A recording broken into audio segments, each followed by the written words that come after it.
und herzlich willkommen zur neuen Folge Das Bartone Projekt. Inzwischen die 5. Folge.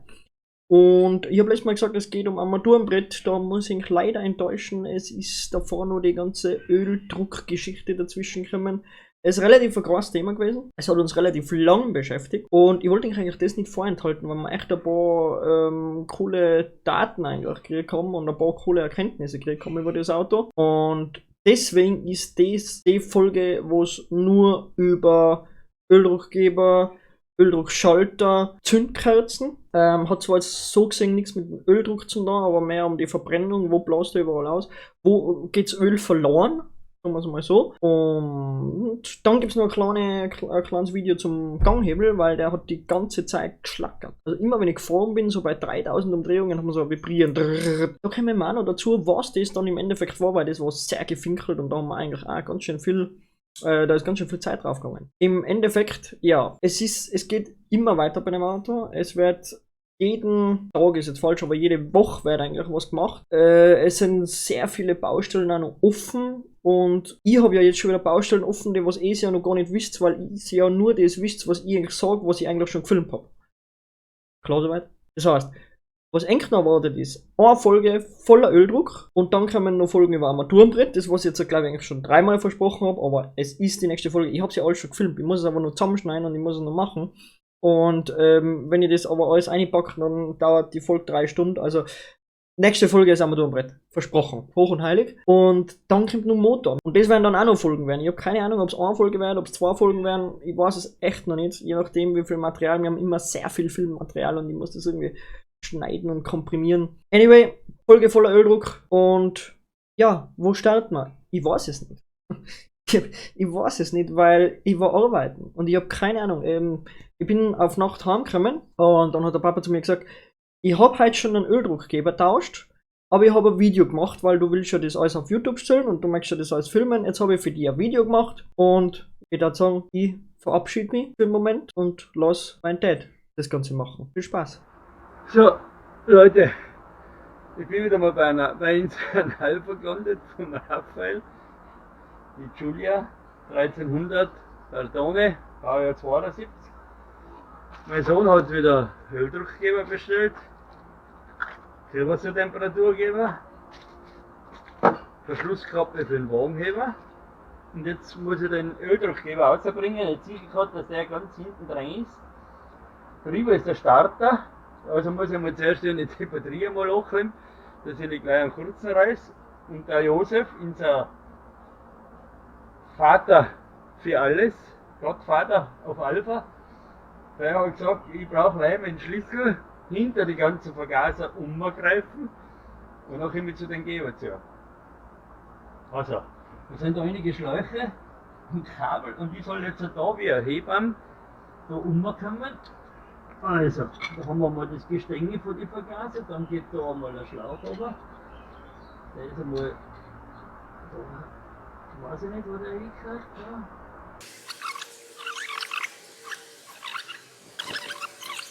Ich muss jetzt einmal da mit dem Schlüssel rein. Ich soll da durch. Irgendwie. Bis ich dann bei dem Geber bin. Ja. Fühlt sich schon einmal so an. Jetzt sind wir da mit einem 14er auf den Geber, auf den Sechskant und jetzt muss ich den irgendwie auch verdrücken. Ja, jetzt löst es sich. Okay, klingt schon mal gut. Aha, er lässt sich sogar schon bewegen.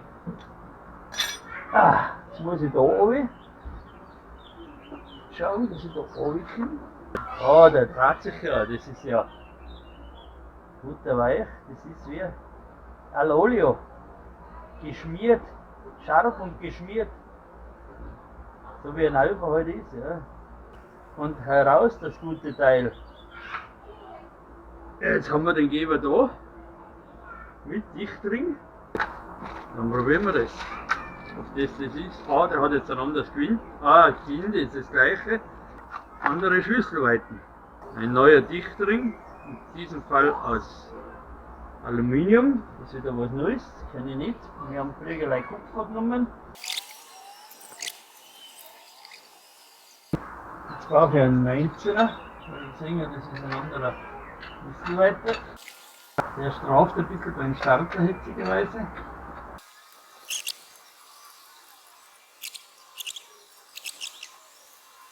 Das ist ein bisschen ein Pfack.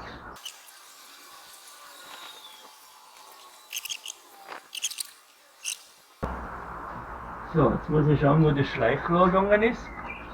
Nein, der Benzinpumpen. Ah, mei, da ist das jetzt nicht. Also, neue Herausforderung, neues Werkzeug. Sein tut es so, dass jetzt da die Schelle herunten war, und zwar von der Benzinpumpen, von dem Schlauch zu den kleinen Vorfilter. Warum das jetzt so war, weiß ich nicht. Aber das ist natürlich auch nicht gut und der Schlauch schaut auch nicht mehr gut aus. Das wird einmal das nächste werden, was wir tauschen müssen. Aber jetzt werden wir mal das aufbringen da, dass der Raphael heute die Hose gefangen hat. Jetzt werden wir unser Bestes geben. Da unten, wo wir eh nicht zukommt. Ich glaube, da war ja nur ein Schlauchschalen nehmen müssen. Jetzt hast du mit einiger Hochtätig und der Fritz rein. Na ehrlich? Ja, ich hab ja gesagt, auf der Reihe, dann können wir das Ah, Aber sie schauen eh nur das Auto, haben sie gesagt. ja. so. Haben wir den Schlauch auch gekriegt. Jetzt gehen wir einen neuen Stecker holen. So Leute, da bin ich wieder. Jetzt habe ich mal das Wasser ein bisschen anlassen, dass wir den Kühlwassergeber tauschen können. Da habe ich mir schon wieder hergekriegt einen Trichter und einen Speicher. Jetzt brauche ich mal einen Schlüssel, dass ich den alten rausbringe. Ich hoffe, das ist ein 22er Roll. Na, schauen wir mal.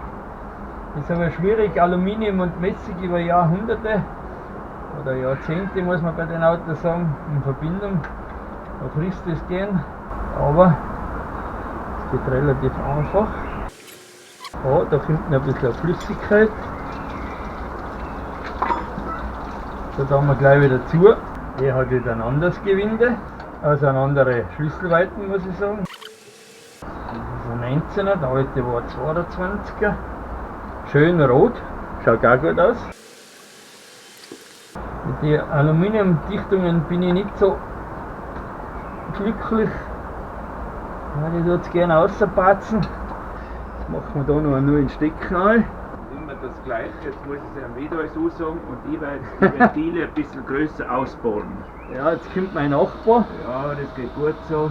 der ist Tischler, der kennt sich bei einem Alpha-Akku super aus. Den Zylinder reinbohren ein bisschen, das, ja, da haben wir gute Bohrung und Mhm. sogar mehr Hub. Passt, okay, reiner. Gott sei Dank, So wieder das noch da. Gott sei Dank hat der Mensch einen Gut. Skoda Ja, der was momentan Weil- hier ist. mit Ostblockauto, da passt besser zu ihm als wir. So ein hochmoderner Alfa Romeo. Ich kenne den schon seit ewig, er hat in der Sandkiste schon alles kaputt gemacht, deswegen ist gescheiter. Er hat keinen Alfa. Dann hole ich dir jetzt einen Almdudler, gell, magst du das? Almdudler ist gut, ja. Okay. Ein Tiroler Almdudler bitte, aber wenn nachher. So, Öldochgeber hat einen neuen Stecker gekriegt. Jetzt haben wir wieder Wasser füllen, dann haben wir den Müll weg. Natürlich mit Frostschutz. Dann schließen wir mal die Batterie an. Jetzt kommt der Almdudler. Der Frostschutz kommt jetzt. Das war jetzt unser Tiroler Frostschutz. Prost, Prost. Prost, Prost. Jetzt hebst du mir das, jetzt werden wir mal starten probieren.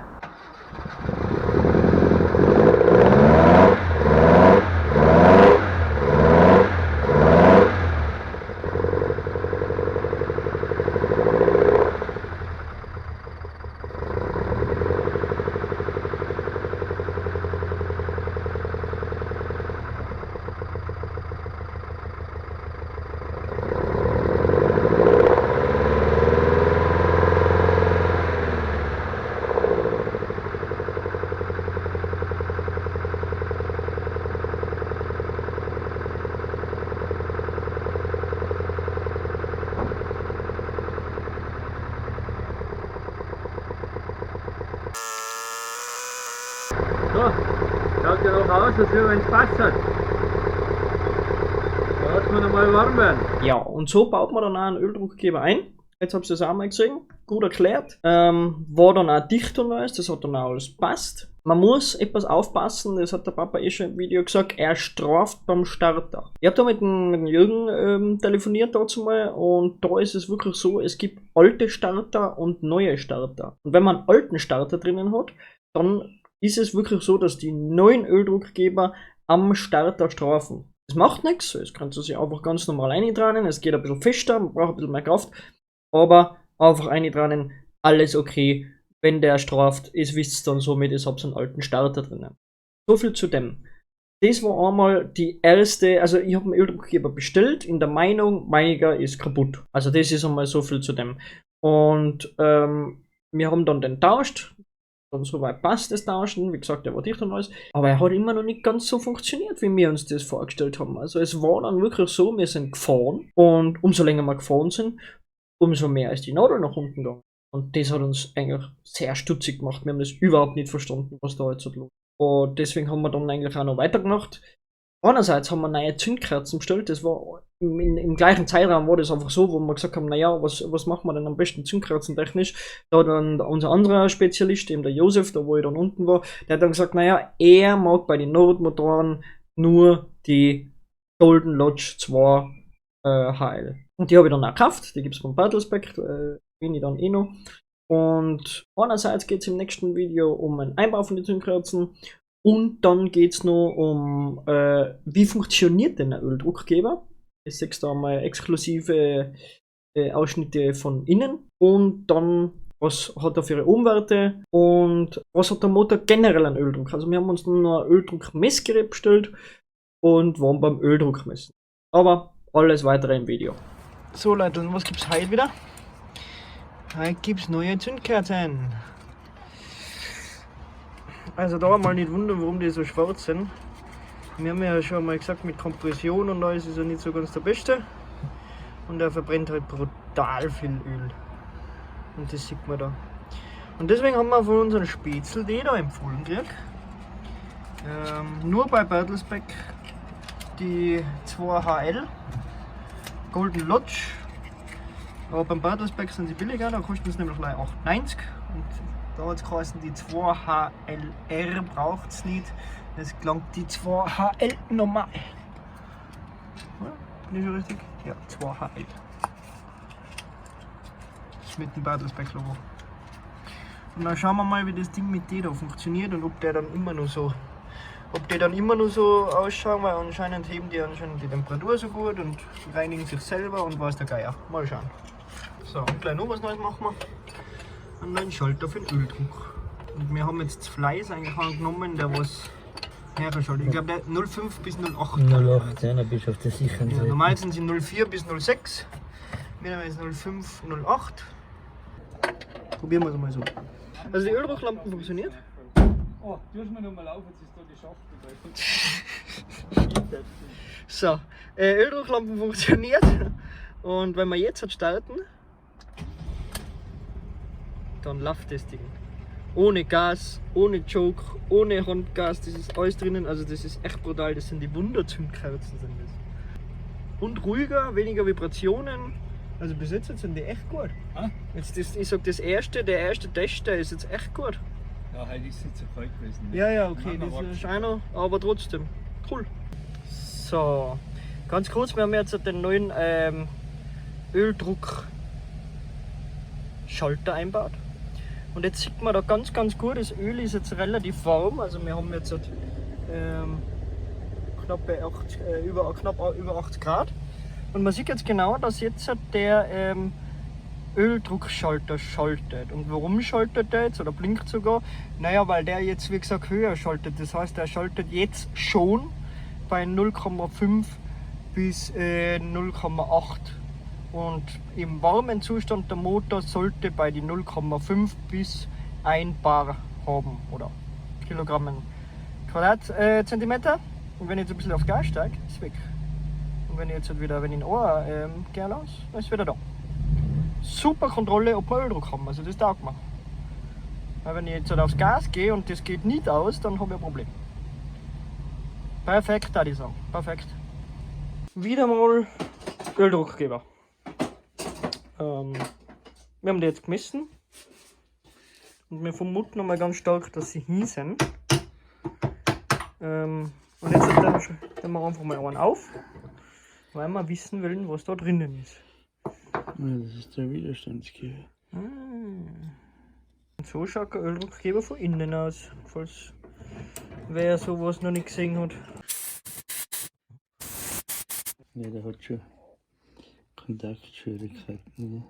Ich finde das zwar immer noch faszinierend, dass 50% von den Leuten, was sich auskennen, sagen, die Geber werden oft hier und die anderen 50% sagen, also mit den Geber haben sie noch nie ein Problem gehabt. Also wir können einmal sagen, wir haben 3 Geber da, 2 alte, die was definitiv nicht funktionieren und ein neuer, der was laut unserer Meinung willkürlich anzeigt. Wobei das sehen wir jetzt, wenn wir einen 4. Geber kriegen oder beziehungsweise einen 2. neuen Geber kriegen und der zeigt es gleich an, dann müssen wir einen Fehler sowieso woanders suchen. So, jetzt erklären wir das Ding. Ja, jetzt gehen wir aussehen. Aha. Dann erklären wir es außen. Und wie heißt das Ding? Potentiometer. Potentiometer. Potentiometer. Potentiometer. Und da habe ich da 0 Ohm. Das müssen wir uns jetzt gleich raus. 20 Ohm, 100, 200, 300, 400. Ja gut, mehr werden wir hoffentlich nicht brauchen. Ja, gehen wir raus mit den ganzen.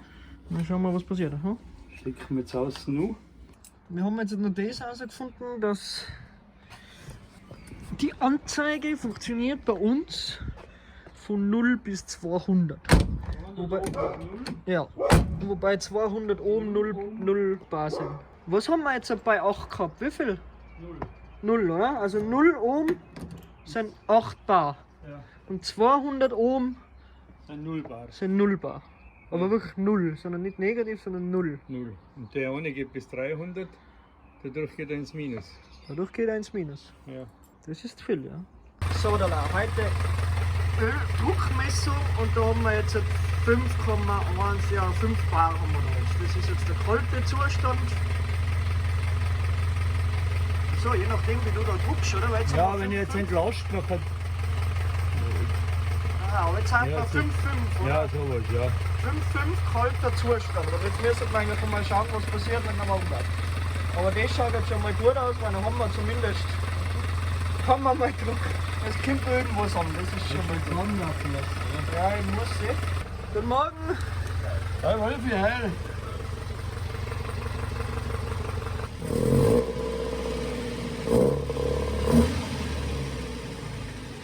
Ja, das schaut ja ganz gut aus.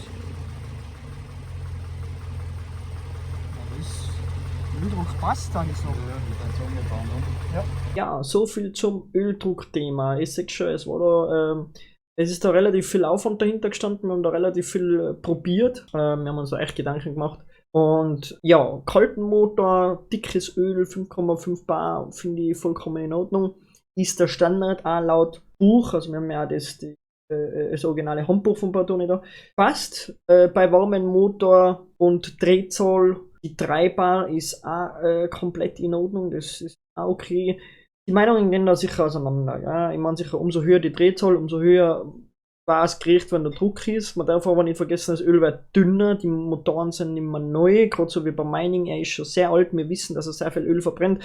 Wir wissen, dass er nicht ganz so dicht ist, wie es super war, wie es gut war. Deswegen haben wir eigentlich so Öldruckprobleme und wir waren eigentlich immer der Meinung, es war der Geber. Wir waren so versteift auf den Geber und irgendwann auf die Anzeige, dass wir es eigentlich akzeptieren müssen, dass es einfach der Motor ist. Und der Jürgen hat mir da am Telefon nochmal ganz einen schönen Satz gesagt. Der hat gesagt, ja Raphael, dein Motor ist tot. Ich sage, danke Jürgen, das ist genau das, was man hören will. Prinzipiell ist es so, der Motor gehört überholt. Das ist einfach Fakt. Wir wissen, er ist alt, wir wissen, er ist nicht mehr der Beste. Und es ist einfach so, wenn das Öl dünner wird, verliert er an Öldruck. Aber, und das ist das Gute, dass wir Öldruck gemessen haben mit dem Messgerät, er geht nicht unter die 3 Bar. Also ich sage mal so, 2,53 ist so das Minimalste, was wir jetzt haben. Ich werde nicht mehr allzu viel quälen, aber ich war auch schon im Kütai oben, ich war am Brennerpass, ich war Gampenpass und das Ganze und das hat da eigentlich ganz gut gemeistert, muss man sagen. Und jetzt hoffe ich, dass er das restliche halbe Jahr, sage ich jetzt mal, also ein ganzes Jahr ist ja nicht mehr, dass er das noch überlebt, dass das noch alles gut funktioniert. Und solltet ihr aber Öldruckmessung machen, ja, der jetzt bitte das Gerät auf die Windschutzscheiben draufkleben, dass es 6 und Forza. Wir haben das dann nachgemacht. Ich habe es leider nicht mehr im Video. Forza, bewegtes Auto. Forza bergauf, Forza Autobahn, Bundesstraße, irgendwo ein Hügel und schaut, was der Motor tut. Umso wärmer, umso besser. Wir haben bis 80 Grad gehabt, aber im Sommer, wenn man da wirklich dann weiterfährt, kann es schon mal passieren, dass man 90 Grad ankriegt. Ja? Und das Öl verhaltet sich ja dann wieder anders als das Wasser. Und das wird dann nochmal dünner und wirklich, wenn es eine Öldruckmessung macht, ich kann euch gleich raten, Forza damit. Und so viel zu dem. Das war das ganze Öldruckthema. Wir haben dann auch noch die Anzeige getauscht. Die Armatur selber, aber das ist dann wieder Armaturenbrett-Thema, das was erst in der nächsten Folge kommt, also will ich noch nicht zu viel verraten. Gleich wieder vergessen, 6 Tonnen. Und jetzt kommen wir mal zu einem kleinen anderen Problem, was wir nebenbei noch gehabt haben, und das war einfach das, wenn wir gefahren sind, bei Drehzahl hat immer der Ganghebel klappert. Und ich bin gefahren und ich habe das Ding überall gekippt und tun und gezogen und druckt und bis ich das gefunden habe. Und wo ich es dann gefunden habe, hat es mir keiner geklappt. So, heute geht's zum Ganghebel. Weil wir einfach nur ein brutales Geschlackern haben.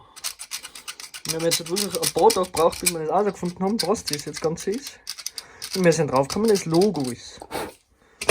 Das, was da drinnen sitzt, war anscheinend zu wenig Kleber und dann hat das Vibrieren angefangen und dann hat das Logo da geschlackern angefangen. Und jetzt haben wir es endlich geschafft, dass wir das herausfinden. Wir haben jetzt nämlich alles probiert mit Gummi einlegen und Schwamm einlegen und zuziehen und fester und lockerer und ich hoffe, das funktioniert jetzt. Und jetzt bekommen wir es mit 2 Komponenten. 2 Komponenten.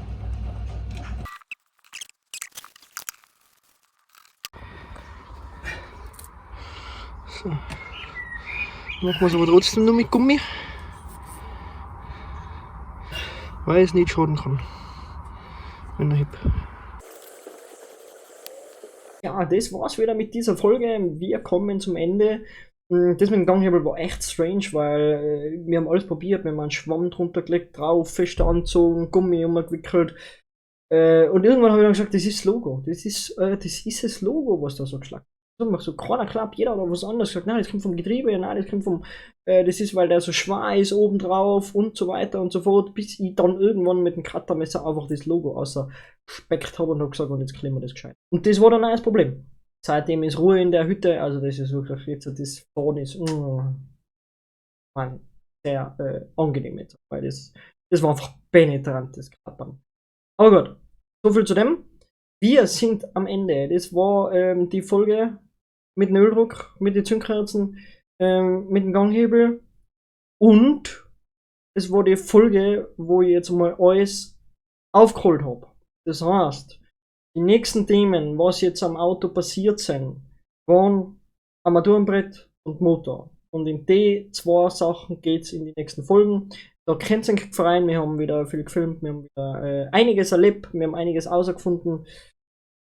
Und ja, in dem Sinn, ich überlege jetzt gerade, habe ich irgendwas vergessen. In diesem Sinne, ich sag, schönen Abend, gute Nacht, guten Morgen, schönen Tag, schönes Wochenende, was auch immer, gerade bei Chris, wann auch ihr das Video anschaut.